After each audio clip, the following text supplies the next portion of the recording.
feel Americans' association with coinage has changed since the 50s, and what does that say about the future of coins in general as a circulating medium and also as a hobby?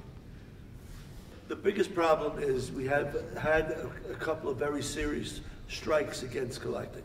One is first of all, the simple board that you can find coins and change, 25 cents Whitman boards, put them in and keep filling the holes. That changed, and when we decided to go off the silver standard, you couldn't find coins. And if you have any idea, I don't have the figures, but I understand they're humongous. The amount of silver coins that were melted between 1964 and 1970 would probably fill up 25 rooms this size and then need 25 more to help. Because what happened was they found a way of making a profit on the face value. So that's that's a strike against us in a sense.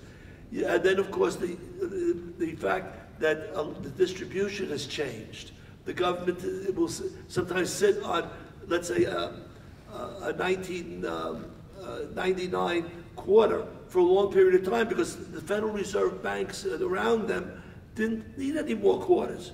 So they did, and all of a sudden, one day, everybody in the world can find 1999 quarters.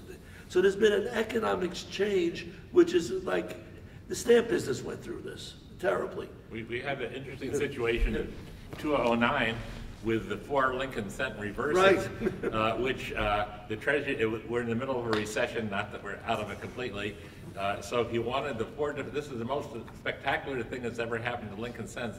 So the Treasury Department did not see fit to distribute these widely at all. You could not get them in circulation. Right. It was months later. We had another situation where we have the New Hampshire quarter. I'm from New Hampshire, and this is part of the National Parks quarter. There was no bank in New Hampshire that could get these quarters from the Federal Reserve because they had sufficient stock, so most of the New Hampshire quarters were released in and around Maryland.